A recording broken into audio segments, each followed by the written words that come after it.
Fitness वाली बहू। चंद्रनगर गांव में सुगना अपने बेटे रमन के साथ रहा करती थी।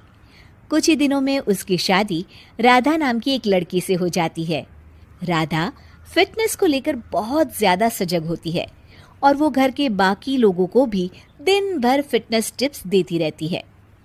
बहू, आज तो मुझे आलू पूरी खिला दो।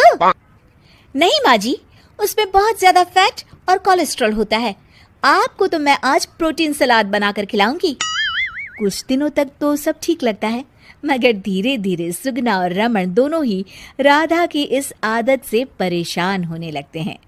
राधा, मैं मानता हूँ हमें फिटनेस के प्रति सजग रहना चाहिए, मगर बाकी की चीजें भी खानी उतनी ही जरूरी है।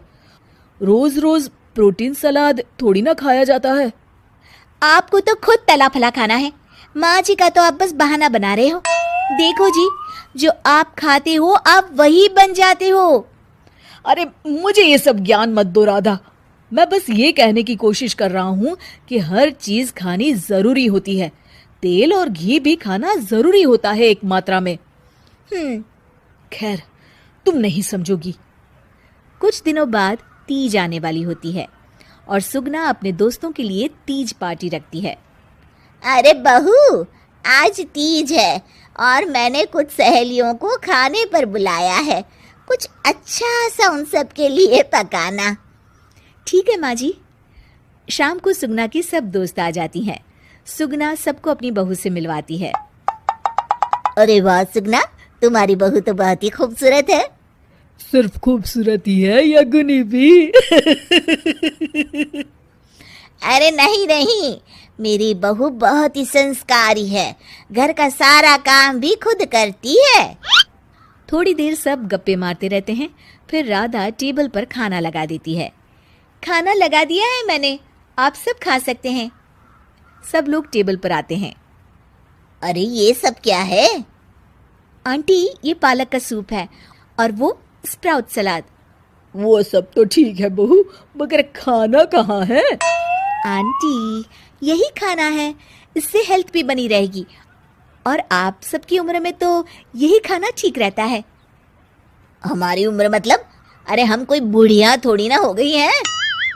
और ओ सुगना, अगर खिलाना ही नहीं था तो हमको बुलाया ही क्यों?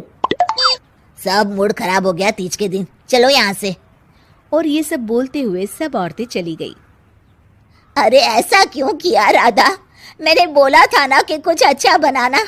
तुम्हारे फिटनेस टिप्स हर जगह अच्छे नहीं लगते। आज तुम्हारी वजह से सब मुझे इतना सुना कर गई। जाओ, अब वो पालक सूप और सलाद खुद ही खाओ। उधर रमन भी राधा की इस आदत से बहुत परेशान हो जाता है, क्योंकि वो रोज उसके टिफिन में कोई ना कोई सलाद बना कर देती और दाल देती। और एक शाम जब रमन ऑफिस से लौटता है तो अचानक गुस्से से आग बबूला हो जाता है। राधा, ओ राधा! आ रही हूँ, चिल्ला क्यों रहे हो? चिल्लाऊंगा ही ना, आज ऑफिस में मैं बेहोश हो गया था। अरे मगर क्यों? अरे तुम जो फिटनेस के नाम पर रोज ही सलाद और दाल देती हो ना, टिफिन में उससे मेरा पेट नहीं भरता और मुझे वीकनेस की वजह से चक्कर आ गए। मगर उसमें तो प्रोटीन होता है। हर चीज लिमिट में अच्छी लगती है राधा, चाहे वो फिर प्रोटीन ही क्यों ना हो। उसके अलावा भी सबकी मात्रा खाने में जानी चाहिए। मैं तो बस आप सबकी सेहत के लिए ये सब करती हूँ। अरे इतना भी मत करो, हमें खुला छोड़ दो थोड़ा। थोड़े दिनों बाद एक दिन जब सुगना मंदिर से लौटकर आ रही होती है तो अचानक से गिर जाती है और उसकी सब उंगलियां और हाथ पैर जोर से अकड़ जाते हैं। कुछ लोग मिलकर उसे घर छोड़ जाते हैं। घबराई हुई राधा तुरंत डॉक्टर को बुलाती है। डॉक्टर साहब, माँ जी को क्या हो गया है? इनका पूरा चेकअप करना होगा। वैसे तो मुझे लग रहा है कि इनको गठिया हुआ है, इतना तो पता चल रहा है। गठिया? बाप रे! हाँ, गठिया। इनके घुटनों और सभी जोड़ों में जो लचक, जो चलने फिरने के लिए ऑयल चाहिए ना, वो अब नहीं है। अरे कैसी बातें कर रहे हैं आप? मैं तो इनकी सेहत का बहुत ख्याल रखती हूँ। रोज प्रोटीन सलाद खिलाती हूँ और सूप भी। मतलब ये बिल्कुल भी ऑयल या घी नहीं खाती? नहीं नहीं। अरे कैसी बातें कर रही हैं आप? खाने में एक मात्रा में घी या ऑयल का होना बहुत ही आवश्यक होता है। अगर वो पेट में नहीं जाएगा तो जोड़ों में जो ग्रीस होता है वो खत्म हो जाता है। ओह, ऐसा क्या डॉक्टर?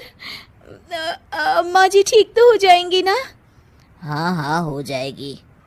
थोड़ी देर बाद रमन भी ऑफिस से आ जाता है। क्या हुआ माँ?